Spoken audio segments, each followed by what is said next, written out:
যারা বিয়ে করেন নাই তাদের হাতে ধরে বলবো, পায়ে ধরে বলবো, বাবারে বিয়ে করার আগে রূপ দেখিস না, গুণ দেখিস। এখন তো খালি রূপ দেখিস। ওই ধলা চামড়া দেখেই তো আমরা পাগল হয়ে যায়। ওই ধলা চামড়া মুখ খুলে যখন রাস্তা দিয়ে চলাফেরা করে, আমার ছেলেরা কয় হাউ লাভলি গার্লস, ইন্না সাকা সাকা আনাইবুকা ইন্না দারাসুকা। ওই যুবক শুনে নাও, ভালো করে শোনো, এই ধলার সুন্দরী পুদরি হোস না, প্রয়োজন হলে একজন রিক্সা চালকের মেয়ে বিয়ে কর, ভ্যান চালকের মেয়ে বিয়ে কর, একটা কালো মেয়ে বিয়ে কর, একটা ল্যাংড়া মেয়ে বিয়ে কর। ওই মেয়েটা কোরআন পড়তে পারে, ওই মেয়েটা হাদিস বিষয়ে জ্ঞান আছে, ওই মেয়েটা নামাজ 5 ওয়াক্ত সালাত আদায় করে, ওই মেয়েটার মা বাবা, ওই মেয়েটার মা তার স্বামীর খেদমত করে, তার শ্বশুর শাশুড়ির খেদমত করে। একজন আল্লাহওয়ালা মেয়ে যদি তোর নসিবে জুটে যায়, তোর কপাল খুলে যাবে। জোরে জোরে চিল্লায় বলো মারহাবা। এখন তো আমার দেশের সেই যুগ নাই, এখন আগের যুগে মানুষ, আমার মুরব্বী বাবারা যখন ছেলে মেয়ে বিবাহ দিত, মেয়ে দেখতে গেলে আগে মাতৃকুল, পিতৃকুল, নানার কুল, নানির কুল, এগুলো যাচাই বাছাই করতো। তারা রূপ দেখতো না, দেখতো গুণ। আগে বলতো মেয়ে নামাজ পড়তে পারে কিনা, মেয়ে নামাজের বিষয় জানে কিনা, কোরআন শরীফ পড়তে পারে কিনা, মেয়ে পর্দায় থাকে কিনা, এগুলো যাচাই বাছাই করে বিয়ে করেছে। আর এখন আমরা এমন একটা যুগ আসছি, আমি কপালের দোষ দিই, না দিয়া বলি ডিজিটাল যুগ, ডিজিটাল যুগ। কপালের দোষ, দেশ খারাপ, জাতি খারাপ, সমাজ খারাপ। আরে তোর কপাল খারাপ, কারণ বিয়ে করার আগে 1000 বার ভাববি যে কোনো একটা মেয়ে বিয়ে করার আগে এমন মেয়েটাকে বিয়ে করবি না। প্রয়োজন হলে সারা জীবন অবিবাহিত থাক, তবু কোনো নাস্তিক বিয়ে করিস না। যে মেয়ে রাস্তা দিয়ে উন্না ছাড়া চলে, যে মেয়েটা নামাজ পড়ে না, যে মেয়েটা পর্দা মানে না, যে মেয়েটা দুনিয়ার মধ্যে নামাজ পড়ে না, যে মেয়েটা তার মা কি করে, বাবার খেদমত করে না, এমন একটা মেয়ে যদি তোর জীবনে এসে যায়, তোর জীবনটাই বরবাদ। ধরে বলেন ঠিক কিনা? এখন হইছে সুন্দরী পুজরি, সুন্দর চেহারা দেখলে মুসি মেতন নাই, দায় মুসি নাই, যারে পায় তারে ধরে নিয়ে যায়। জোরে বলেন ঠিক কিনা? বলো নাকি সমাজ? সমাজ পরিবর্তন করতে হবে, আদর্শ মা দরকার। হেমোলিয়ান না লেপোনিয়ান বলছে, তুমি একটা আদর্শ মা দাও, আমি একটা জাতি, শিক্ষিত জাতি দিতেছি। তা আপনি বিয়ে করছেন নাস্তিক, ওর পেট থেকে কি পাইতে আশা করেন? গৌসে পাক আব্দুল কাদের জিলানী, তার মা ছিল উম্মুল খায়ের মা ফাতিমা, যার চেহারা কেউ দেখে নাই, যার গর্ভে থেকে বাইর হয়েছে হীরার টুকরা। আর আমাদের মা বোনদের কতটা ক্লাস 1 থেকে শুরু করে নাস্তিকতা, ক্লাস 8-এ 9-এ 10-এ, কলেজ জীবনে প্রেম, স্কুল জীবনে প্রেম, ভার্সিটিতে প্রেম, কত কি করার পর এই মেয়েগুলো আপনার সংসারে আসলে ইহার ভিতর থেকে ভালো মালের আশা করেন, এটা সম্পূর্ণ বোকামি ছাড়া আর কিছু না। জোরে বলেন ঠিক কিনা? কষ্ট পাচ্ছেন? আহা, কষ্ট পাচ্ছেন আমার ভাইরা, আমার বন্ধুরা, আমি আমার মাদেরও বলে যাই, আমার মারা যারা ওয়াজ শুনতেছে শুনে নাও। প্রয়োজন হলে একজন রিক্সা চালককে বিয়ে করো, প্রয়োজন হলে একজন দিনমজুরিকে বিয়ে করো। সবাই তার মৌলবী হবে না, সবাই তালেম হবে না, সবাই তো বক্তা হবে না। কারণ মাগো একটা দাবি করবা যে বাবা গো, আমাকে যদি বিয়ে দিতে হয়, একটা হালাল খোর বান্দা সারাদিন ভরে আমার স্বামী ভ্যান চালাবে, সারাদিন ভরে ব্যবসা করবে, সারাদিন ভরে চাকরি করবে, আমাকে এক মুঠা হালাল খাদ্য খাওয়াবে, আমাকে পর্দার মধ্যে রাখবে, আমারে 5 ওয়াক্ত নামাজের জন্য আমার উপর আঘাত করবে। এ আমার আব্বা মা এমন একটা স্বামীর হাতে দিবা না যে আমাকে নিয়ে বাজার ঘাটে ঘুরে বেড়াবে। এখনকার জামানায় মোটর সাইকেলের পিছনে নাস্তিক গুলো তাদের বউগুলো চড়ায় বেগানা পুরুষের দেখায়, কারণ এই পুরুষগুলো হা করে থাকে রে মুসলমান, ইয়ার ভিতরে থেকে ভালো জাতি সম্ভব নয়। এটা ঘরের বস্তু। আমি আপনাদেরকে বলি, ঘরের ভিতরে যদি 1 কেজি সোনা 1 লক্ষ টাকা থুয়া যদি আপনি ঘরে দরজা না দেন, দরজা যদি না দেন, জানলা যদি না দেন, দরজা যদি, ঘরের যদি কোনো বেড়া না থাকে, ওই টাকা পয়সা হারিয়ে যাবে না থাকবে? আপনার সুন্দরী বউডারে নিয়া লিপস্টিক আলতা মাখায়া নিয়ে রাস্তা দিয়ে ঘোরাফেরা করেন, হাজার মুসির নজর পড়ে, মেথরের নজর পড়ে, ভালো মানুষের নজর পড়ে, খারাপ মানুষের নজর পড়ে। এই মানুষটা আপনার আয়ত্তের বাইরে চলে যাবে। জোরে জোরে চিল্লায় বলেন ঠিক কিনা? আমি আমার মাদের বলবো, বোনেরা, যদি তোদের লজ্জা না থাকে, লজ্জাপতির বাতা বেটে খাবি। তোদের মারে, তোরা মায়ের জাতি, তোরা নবীদের মা, তোরা আলেমদের মা, তোরা কারি সাহেবদের মা, তোরা হাফেজ সাহেবের মা, তোরা পীর সাহেবের মা, বড় বড় সাইকুল হাদিসের মা, তোদের কত দাম। আহা, বাংলাদেশের দোয়েল পাখি চেনেন? এটা কি জাতীয় পাখি। ও যদি জানতো ওর মর্যাদা, ও জীবনেও ময়লার পরে পড়তো না, ও জীবনেও কোনোদিন ময়লার ভিতরে খাইতো না, ময়লার পর পড়তো না। ও ঠ্যাঙ্গের পর ঠ্যাং ঠে বলতো, আমি বাংলাদেশের জাতীয় পাখি। আমার মারা যদি জানতো তাদের মর্যাদা, জীবনেও বেপর্দায় বাইর হতো না। জোরে বলেন ঠিক কিনা? মারা যদি জানতো তাদের দাম, আমার মা জাতি যদি জানতো তাদের দাম, তাহলে জীবনেও বেপর্দায় বাইর হতো না। জোরে বলেন ঠিক কিনা? এই জন্য মাকে বলবো, আমার মা বোনদের বলবো, আমার মা বোন মা চাষিদের বলে যাই, যেহেতু আমি আপনাদের সন্তান, বিভাগের সন্তান হয়ে একটা দাবি রেখে যাব। আপনি দাবি করবেন, বাবা গো, মা গো, দাদা হারাম করে সঙ্গে আমার বিয়ে দিবা না, কোনো ঘুষখোরের লগে বিয়ে দিবা না, কোনো সুদখোরের লগে আমার বিয়ে দিবা না। যে ছেলেটা আল্লাহর ভয় আজান দেওয়ার সঙ্গে সঙ্গে মসজিদে ছুটে যায়, যে ছেলেটা বাবা গো রব্বে কারিমের ভয়ে যার অন্তর কাঁদে, যে ছেলেটা জীবনেও দাড়ির মধ্যে খুঁড় দেয় নাই, এই যে ছেলেটা জীবনেও দাড়ির মধ্যে খুঁড় দেয় নাই, যে ছেলেটা সুন্নাত তরিকার মধ্যে চলে, এমন একটা ছেলে যদি আমারে দাও গো বাবা। আমার আব্বা মারা শুনে নেন, হযরত সুলাইমান পয়গম্বর যখন বিয়ের জন্য পাত্রী খোঁজা শুরু করলেন, সুলাইমান পয়গম্বর 5টা গুণের গুণান্বিত মেয়ে চাইলেন। তার ভিতরে 1 নাম্বার হলো, বলে 1 নাম্বার হলো পিতের আমানত, মুসলমান সতীত্বর আমানতদারি। 1 নাম্বার মেয়েগণ। পয়গম্বর সুলাইমান যখন মেয়ে বিয়ে করবে, তার পয়গম্বর সুলাইমানের শর্তটাকে যদি জানতেন, তাহলে আপনিও খুঁজতেন। তিনি বললেন, এই রাজ্যের মধ্যে যিনি অদ্য পৃথিবীর খলিফা ছিলেন, উনি 1 নাম্বার বলেন, উজির রে আমি বিয়ে করব, বিয়ের বয়স হয়ে গেছে, তবে ওই মেয়েটাকে বিয়ে করব যে মেয়েটা তার সতীত্বর আমানতদারি। পৃথিবীর মধ্যে 2 লাখ, সে কোনোদিন তার রূপ চেহারা কাউকে দেখায় নাই, এই রূপ চেহারাতে অন্য কোনো পুরুষ দেখে নাই, তার সতীত্ব নষ্ট করে নাই। আর আমার দেশের মা বোনেরা অন্য পুরুষকে নিয়ে কোথায় এ মুসলমান মন্টু মিয়ার বাগান বাড়ি চলে যায় সাতক্ষীরা। জোরে বলেন ঠিক কিনা? কদিন আগে সাতক্ষীরা মাহফিলে গেলাম, যাই দেখি আহা, লজ্জায় মাথা নত হয়ে গেছে। আহা কি অবস্থা! সবাই শুনছি মন্টু মিয়ার বাগান বাড়ি, তো মন চাইলো মাহফিল করে আমার সহকর্মীর বললাম হাট একটু যাই দি।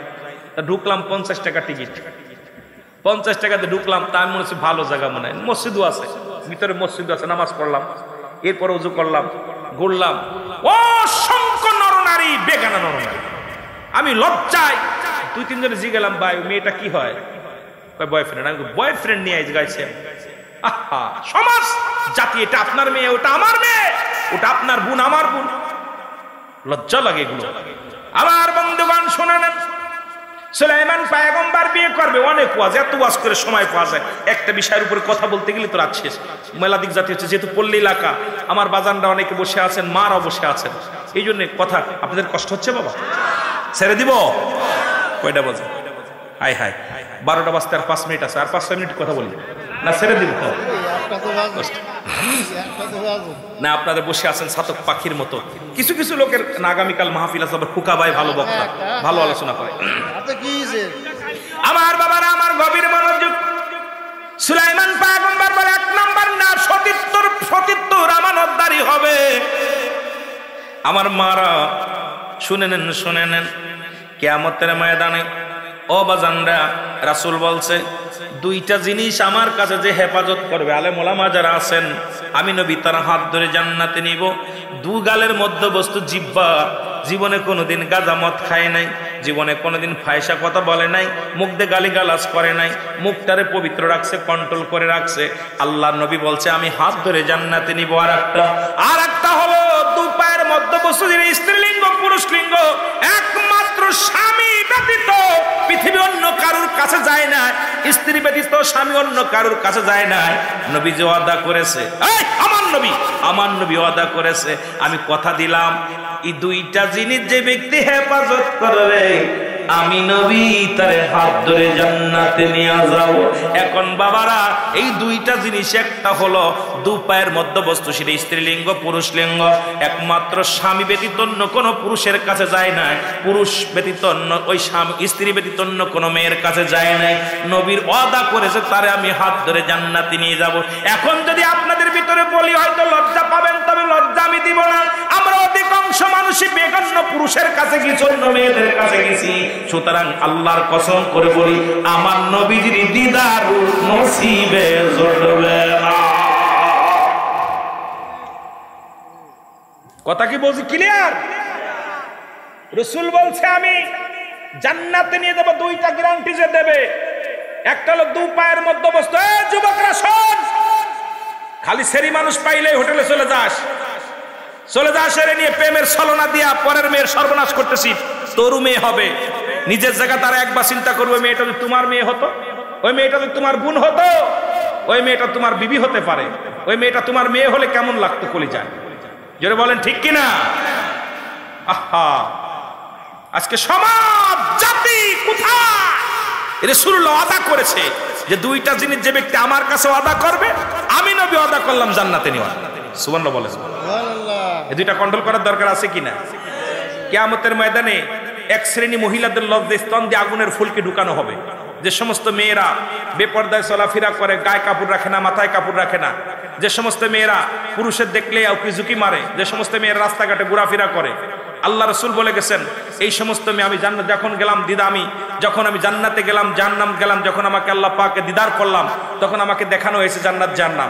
দেখেছি এক শ্রেণী পুরুষের লজ্জাস্থান দিয়ে আগুনের ফুলকি বাইর হবে, আর এক শ্রেণীর লজ্জাস্থান দিয়ে আগুনের ফুলকি ঢুকানো হবে। সুতরাং যে সমস্ত ছেলেরা মেয়েদের প্রতি আসক্ত, মেয়েদের পাগল, এদের লজ্জাস্থান দিয়ে আগুনের ফুলকি বাইর হবে। কথা বুঝেননি? আহা, কঠিন দিন। এই ৩-৪ জন মানুষ না সেদিন, এই ৩-৪ জন দেখবে না সেদিন। কঠিন জায়গা, কঠিন থেকে কঠিন। আজকে পত্রিকা খুললেই দেখি, কাগজ মোবাইল খুললেই দেখি কি অবস্থা। আমার ভাইয়ের ১ নাম্বার আমানতদারি, ২ নাম্বার গুণবতী, ৩ নাম্বার সে হবে মুসলমান রূপবতী, ৪ নাম্বার মুসলমান শুনে নাও সে হবে ধার্মিক, নামাজি, ইমানদার, ৫ নম্বর তাকে কিছু আর্থিক সমান ক্ষমতায় থাকা লাগবে, সম্পদের মালিক হওয়া লাগবে তার বাবা মার। এই ৫ গুণের গুণান্বিত যদি কোনো মেয়ে পায়, আমি সুলাইমান পয়গম্বর বিয়ে করব। এই প্রস্তাব যখন লিখে দিলেন, উজির পুরো দেশের মধ্যে টানিয়ে দিলেন। একটা মেয়ে পায় না, একটা মেয়ে পায় নাই, হাজার হাজার চিঠি ছাড়লেন রাজ্যের মধ্যে, কোথাও পায় নাই। গুণের ১ নাম্বার আমানতদারি, ২ নাম্বার রূপবতী, ৩ নাম্বার আমলদারি, ইমানদার, ৪ নাম্বার মুসলমান শোনো রূপবতী, ৫ নাম্বার হলো ধন সম্পদের মালিক বা ধনী হবে। এই ৫ গুণের একটা মেয়েও পায় না। সপ্তাহ পার হয়ে গেল, সুলাইমান পয়গম্বর উজিরকে ডাকতে বলে, উজির রে ১ সপ্তাহ পার হয়ে গেল, একটা চিঠিও কি পাও নাই? সুলাইমান পয়গম্বর বলার পর উজির ডাকতে বলে, হুজুর সত্যর কসম করে বলি, অত্র রাজ্যের মধ্যে অর্ধ পৃথিবীর খলিফা আপনি, আপনাকে তো আল্লাহ অর্ধ পৃথিবীর খলিফা বানায়া দিছে, অথচ একটা নারীও পাই নাই। এই ৫টা গুণের গ্যারান্টি ওয়ালা একটা নারীও পাই নাই। এ বাদানরা, বিয়ে করার আগে এই গুণগুলো লাগবে। কারণ এই পয়গম্বররা কেন করে গেছে? আমাদের শিক্ষা দেওয়ার জন্য, আমাদের শিক্ষা দেওয়ার জন্য। আমরা খালি দেখি, খালি সিয়ারা, মাথা চুল দেখি, সিহারা দেখি, আর সে দায়ী হোক মুসি হোক দেখার সময় নেই। আরে সে আমলদারিকে আগে বিয়ে করে, আর বর্তমান বিয়ে করার আগে দেখবা মারে, দেখবা ওই মেয়ের মা তার শ্বশুর শাশুড়ি খেদমত করে কিনা। ওই মেয়ের মা এখন ঢাকা শহরে গেলে আমরা জানে থাকি, আয় হায় গেলে পরে দেখা যায় মার চাইতে মেয়ের চাইতে মার সাজুগুজুই বেশি। যেরকম ঠিক কিনা? কি অবস্থা! মার কটুক শাশু ও সেরি হতে চাচ্ছে। যেরকম ঠিক কিনা? অবস্থা খুব খুব খারাপ। প্রয়োজনের এইগুলো ছেলে মেয়ে মহল্লার, প্রতিটা মহল্লা ওয়াজ দরকার। এখন বর্তমান বাস্তবতা নিয়ে আলোচনা বেশি করার দরকার। এই বাস্তবতা নিয়ে আমাদের শিক্ষা নিয়ে দরকার। জোরে বলেন ঠিক কিনা? বছরে একটা মাহফিল হবে, এখানে আইয়া একটা আলোচনা করে দেবো না, আমাদের শিক্ষণীয় বিষয়ের উপর আলোচনা করতে হবে, যা করলে আমাদের উপকার হবে। আমার বাবারা, আমার বন্ধুরা, আমার যাই পরে যাই সুলাইমান পয়গম্বর ওদিকে পরে যায়। বলতেছিলাম কোথায় হই হযরতে ওমর ফারুক, মারহাবা, মনে আছে? ওমর ফারুক রাদিয়াল্লাহু তাআলা আনহু ডাকতে বলে, ও যুবক, কি বলতে চাও বলো? হুজুর, এক নম্বর অপরাধ আমার বাবা, সে আমাকে ভালো একটা মা দেয় নাই, আদর্শবান মা দেয় নাই, সুতরাং এক নম্বর অপরাধ আমার বাবার। দুই নম্বর অপরাধ, আমার বাবা আমারে কোনোদিন শিক্ষা দেয় নাই। আমাদের দেশে হাট্টিমা টিম টিম, তারা মাঠে বারে ডিম, তাদের খাড়া দুটো সিং, হাট্টিমা টিম টিম। আরে মুসলমান, এই যে কুরআনুল কারীম মাদ্রাসার মধ্যে পড়বে, ডান দিকে তেরে খাটেনে বাম দিকে তে যা, নিচে একটা নুক্তা দিলি হয়ে গেল বা। ডান দিকে তেরে খাটেনে বাম দিকে তে যা, উপরে দুই নুক্তা দিলি হয়ে গেল তা। ডান দিকে তেরে খাটেনে বাম দিকে তে যা, উপরে তিন নুক্তা দিলি হয়ে গেল সা। এই যে 3 10 30টা নেকি তোর আমল নামায় লেখা হলো রে। পৃথিবীর করে ইংরেজি পড়ো, ফার্সি বলো, উর্দু বলো, যাই পড়ো কোনো আমল নাই। কোরআনের একটা হরফ পড়ার সঙ্গে সঙ্গে 10টা করে নেকি লেখা হয়, একটা করে নেকি লেখা হয়। বলে হুজুর, 2 নাম্বার অপরাধ, আমার আব্বা আমার দিন শিক্ষা দেয় না। আজকে দিনের বুঝ থাকতো আমি আজকে ঘুষখোর হইতাম না, আজকে দিনের বুঝ থাকলে জিনাকারী হইতাম না, দিনের বুঝ থাকলে মাদক সেবন করতাম না, দিনের বুঝ থাকলে আমি দুনিয়ার মধ্যে মানুষ হত্যা করতাম না। এরা যাদের ছেলে মেয়ে আছে, আমি আল্লাহর রাস্তায় আপনাদের হাতে ধরে বলে যাব, ছেলেকে মাওলানা বানানো শর্ত নয়। নিম্ন 10টা সূরা তারে শিক্ষা দেন, ওই জানাজার নিয়মটা তারে শিক্ষা দেন, যাতে আপনার ছেলে আপনার জানাজা পড়তে পারে, আপনার জন্য দোয়া করতে পারে। যেমন আদম আলাইহিস সালাম নিজের দোয়া নিজে করেছিল, রব্বানা যালামনা আনফুসানা ওয়া ইল্লাম তাগফির লানা ওয়া তারহামনা লানাকুনান্না মিনাল খাসিরিন। রে আদম নবী দোয়া করেছিল আল্লাহর কাছে, আল্লাহ আমি জালেমদের অন্তর্ভুক্ত হয়ে গেছি। আরে মেয়েরা, আমার বাবারা, ছেলেরা কি বানাইলেন? ইঞ্জিনিয়ার বানাইলেন, ছেলেরা বড় বড় অফিসার বানাইলেন। আরে কি কাজে করলেন? মরার পরে আপনার জন্য দোয়াটা পর্যন্ত করতে পারে না। বাবা মার জন্য একটু দোয়া করবে, এই সন্তান সেমন সন্তান রেখে যান নাই। আমি করজোরে দাবি করে যাব, আজকে যারা মাহফিলে বসেছেন, যাদের ছেলে মেয়ে আছে, আল্লাহর রাস্তায় তাদের কোরআন শেখাবেন, তাদের মাদ্রাসায় দিয়া কোরআনটা পড়া শিখান। আরে কোরআনের সাথে সম্পর্ক যদি হয়ে যায়, ওই ছেলে ঘুষখোর হবে না, ওই ছেলে সুদখোর হবে না, ওই ছেলে জিনাকারী হবে না। আরে কোরআনের সাথে সম্পর্কের জীবনটাও বরবাদ, আপনার সন্তানের জীবনটাও বরবাদ। যাদের নাতি পুতি আছে, আমি অনুরোধ করব, একটা নাতি ছেলেরে কোরআনের হাফেজ বানান, একটা নাতিরে বড় আলেম বানান। আরে ছেলে বড় মাওলানা বানানোর দরকার নাই, ওই নাতি ছেলে আপনার জন্য দাঁড়ায় দাঁড়ায় দোয়া করবে, আল্লাহ আমার দাদার এই গোরস্থানে রেখে দিলাম, আল্লাহ আমার দাদা আমারে কত ভালোবাসতো, আমার দাদা আমারে কত আদর করত। আজকে দাদা দুনিয়ার মধ্যে নাই, আমার দাদি দুনিয়ার মধ্যে নাই, আমার মা দুনিয়ার মধ্যে নাই, বাবা দুনিয়ার মধ্যে নাই। এই দোয়া করার জন্য দুনিয়ার গাছ লাগায় পেয়ে যান, ওই গাছের যদি ফল খাইতে চান, একটা গাছ লাগায় পেয়ে যাবেন। আমি আপনাদের কাছে দাবি করব, আপনার কত ছেলে মুসলমান শোনো, কোরআনের হাফেজ হইয়া বড় বড় বিডিআর আর্মি সেনাবাহিনী হয়েছে, কোরআনের পাখি হইয়া বড় বড় উকিল হয়েছে, কোরআনের পাখি হইয়া বড় বড় অফিসার হয়েছে, কোরআনের পাখি হইয়া বড় বড় ইঞ্জিনিয়ার হয়েছে। সুতরাং একবার আপনি এর কোরআনের জ্ঞান শিক্ষা দেন ছোটবেলা থেকে, যাতে আল্লাহর আদালতে বলতে পারেন, আমার আল্লাহ, আমি আমার সন্তানকে দিন এলেম শিক্ষা দিয়েছি, আল্লাহ এর উসিলায় তুমি আমারে দয়া করো।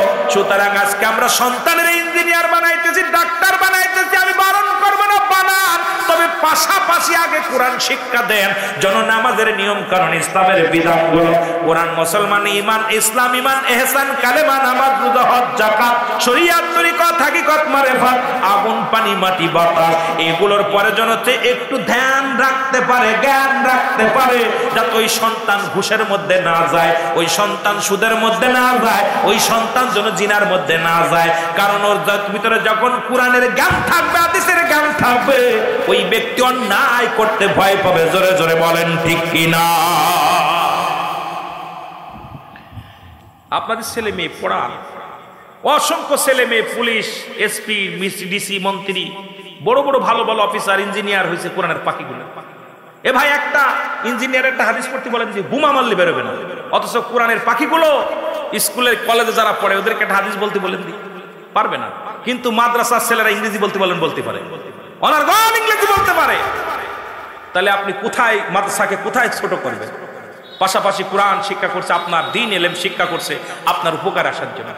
2 নাম্বার অপরাধ, আমার আব্বা আমাকে দিন শিক্ষা দেন নাই। 3 নাম্বার অপরাধ, আমার একটা ভালো নাম দেয় না, আমার নাম রাখছে লালটু বল্টু। এর কোরআন অনুযায়ী যখন ইসলামের বিধান রাসূলের সুন্নাতে রাসূল হলো, সন্তান যখন দুনিয়ার মধ্যে আগমন করবে 7 দিনের একদিন আগে নাম রাখা দূরত্ব নয়। আজকে সন্তান নষ্ট হওয়ার মূলে আমরা আলতাসনো করার পর পেটের মধ্যে ধরা পড়ছে ছেলে, নাম রাখছে কি রাখবেন? নাম রাখছে লালটু মিয়া। কি ধরা পড়ছে মেয়ে, নাম রাখছে সকিনা। ঠিক নাম রাখা ঠিক। 7 দিনের একদিন আগে নাম রাখা দূরত্ব নয়। আপনি দূরত্বরা কোন সন্তান এখন আমাদের নাম রাখা ওই বাসর রাত্রে হয়ে যায়, বিয়ের রাত্রে হয়ে যায়। বিয়ে হওয়ার পর এখনো বাসর হয় নাই, স্বামী স্ত্রীর কয় সকিনা আমি তোরা তো বিয়ে করলাম, যদি আমাদের একটা ছেলে হয় নাম রাখবো শাহরুখ খান।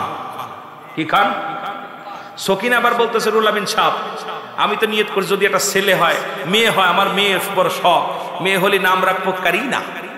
কি নাম? দেখেন এখনো মিলনই হয় নাই, অথচ সুন্নাতে রাসূলের খোঁজ নাই। আল হাসান আল হুসাইনের নাম রেখেছে রাসূল পাক সাল্লাল্লাহু আলাইহি ওয়াসাল্লাম। সুন্নাতে রাসূল তরিকায় যদি আপনার সন্তান জন্মগ্রহণ করাতে হয় 7 দিনের একদিন আগে নাম রাখা দূরত্ব নেই।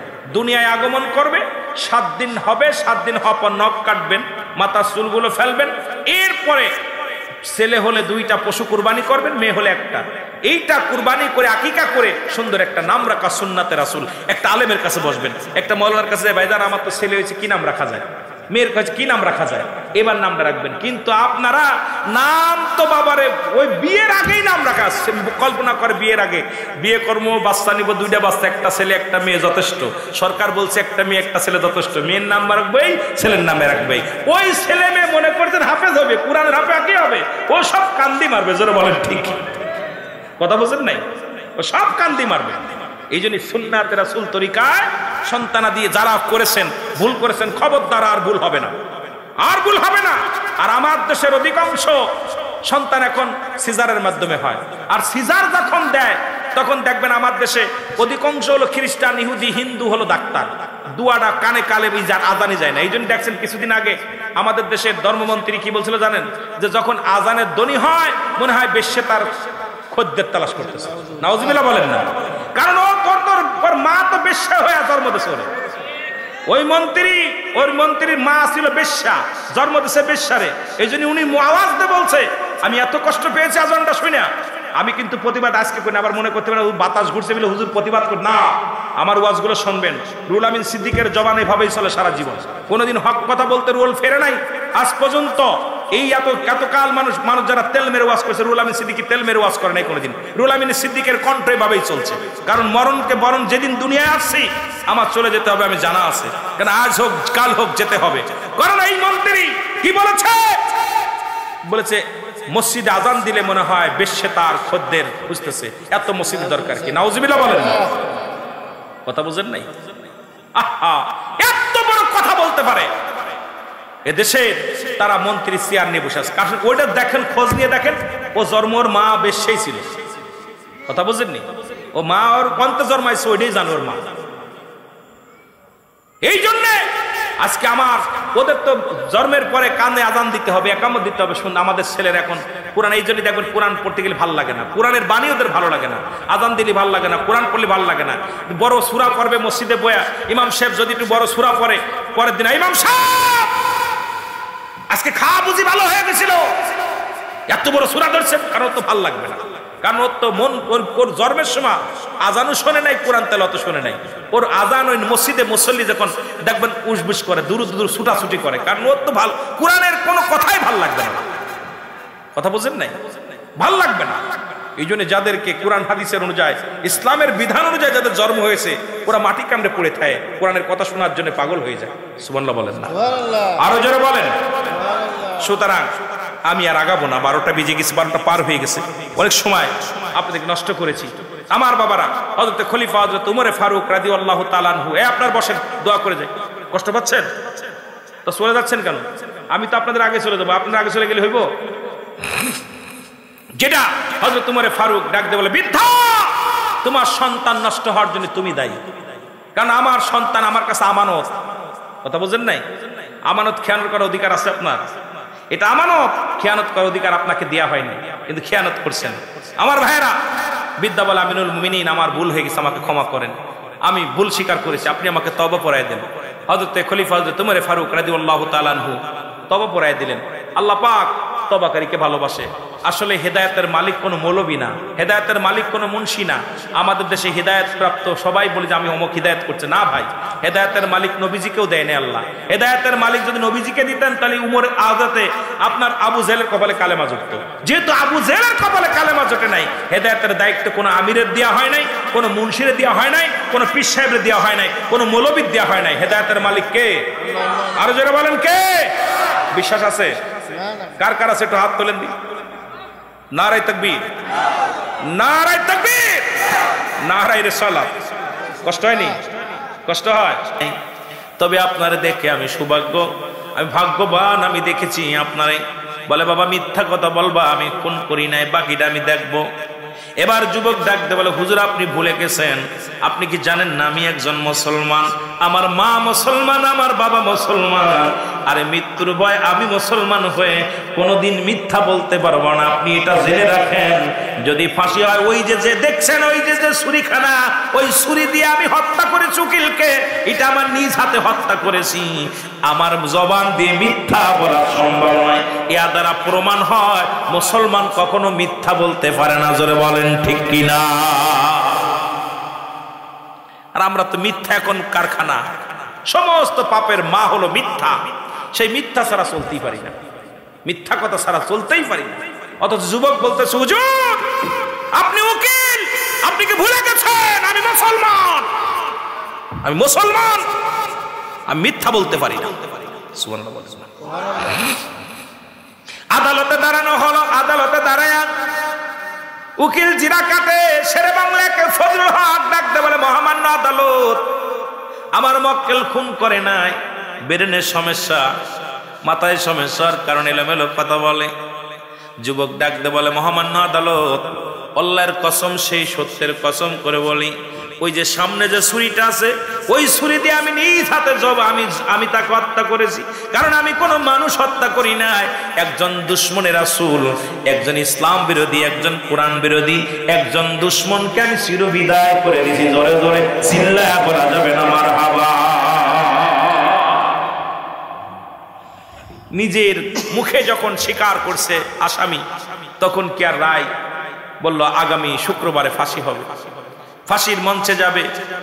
বুধবারে বৃহস্পতিবারে বলতেছে, বাবা তোমার কিছু চাওয়া আছে? জেল পুলিশ জেলার যে বলতেছে, বাবা তোমার তো ফাঁসি হবে আগামী দিন, তা তোমার কিছু খাইতে মনে চায় বা কিছু দেখতে মনে চায়?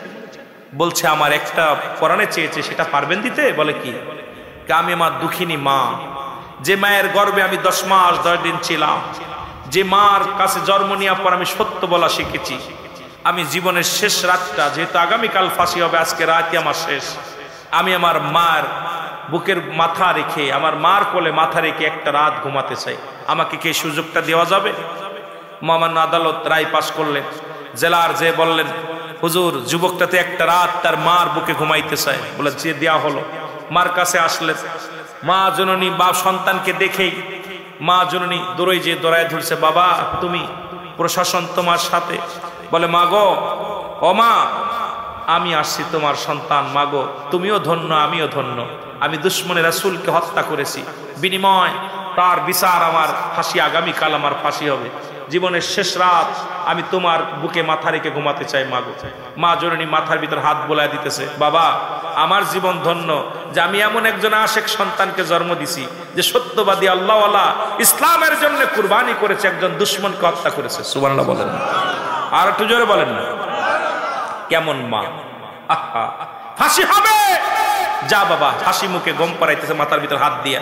যখন ঘুম আসছে, মদিনাওয়ালা স্বপ্নে দেখায়, যুবক তোর মায়ের বুকে মাথা রেখে ঘুমাইতে হবে না, আমি তোরে ডাকছি আয়, আমার ভালোবাসা ইসলামের জন্য কোরআনের জন্য জীবন দিছিস, আমি নবী তোরে ঘুম পাড়াবো। সুবহানাল্লাহ বলেন। আর একটু জোরে বলেন না। যুবক চিৎকার মেরে বলে মা, মা গো আমার জীবন সত্য, আমি ধন্য। এই মাত্র স্বপ্নের মধ্যে মদিনাওয়ালাকে আমি স্বপ্নে দেখেছি। মদিনাওয়ালাকে আমাকে ডাকতে বলছে, বাবা যুবকরা আর ঘুমাস না, তোর মায়ের বুকে মাথা রেখে ঘুমাইতে হবে না, আমি মদিনাওয়ালা তোরে ঘুম পাড়াইব। কারণ ইসলামের জন্য কোরআনের জন্য আমি নবীর ভালোবাসায় জীবন নিয়ে আনিছি। জয় বলো মারহাবা।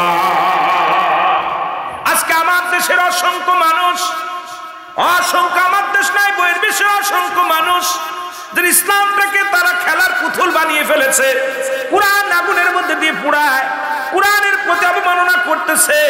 এটার জন্য আমাদের প্রতিবাদ নাই, আমরা ঘরের মধ্যে বসে আছি, কিন্তু আমাদের মরণের পেয়ালা পান করতে হবে, চিরদিন থাকবো না। আমার বাবারা যে কথা বলতে যে আমি এই কথা বলতেছিলাম যুবকের হযরতে ওমরে ফারুক রাদিয়াল্লাহু তাআলা আনহু মনে আসেনি? যেটা বলেন মনে আছে? বলে যুবক তুমি অন্যায় করেছো, 3টা অপরাধ করেছো, ফাঁসি হবে, তোমার মৃত্যুদণ্ড হবে। খোলা তরবারি উমরে ফারুক রাদিয়াল্লাহু তাআলা আনহু হাতের মধ্যে নিয়ে গাইলেন। এবার হযরত উমরে ফারুক যখন হত্যা করার নিয়ে তাগাইতেছে, যুবক ডাকতে বলে, আমিনুল মুমিনিন, আমি জানি আপনি একজন ন্যায় বিচারক, আপনার কাছে আমি অন্যায় বিচার পাবো না, আমাকে হত্যা করবেন আমি মেনে নিলাম, তবে আমার হত্যার আগে, আমার বিচারের আগে আমার বাবার বিচারটা করা লাগবে। জোরে বলো আল্লাহু আকবার। এইবার মুরব্বীরা যারা আছেন খেয়াল করবেন।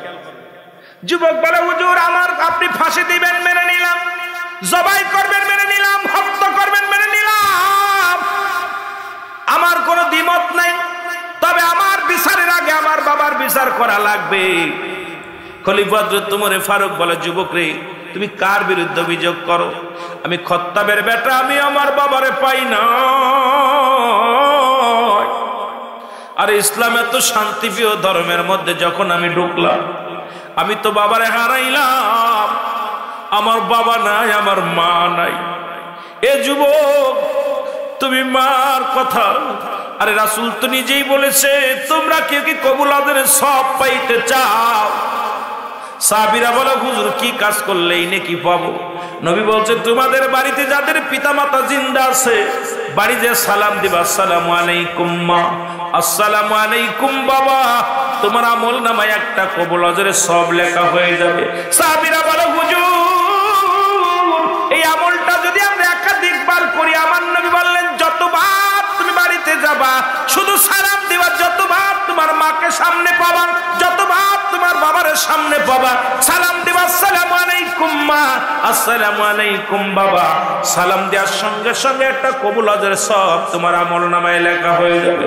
নবীর সাহাবীদের চোখে পানি, নবীর সাহাবীরা ধীরে ধীরে রওনা হয়ে গেলেন। আমার নবী দেখে সাহাবীদের চোখে পানি, আমার নবী বলে, সাহাবীরা রে তোরা কেন কান্দো? সাহাবীরা রে তোরা কেন কান্দিস? সাহাবীরা বলে, নবী গো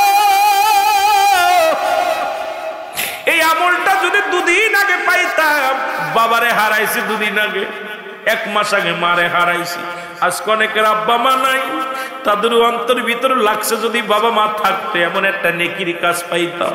মুসলমান শুনে নাও, আমার নবী ডাকতে বলে, সাহাবীরা রে আমারও তো মাও নাই, আমারও তো বাবা নাই।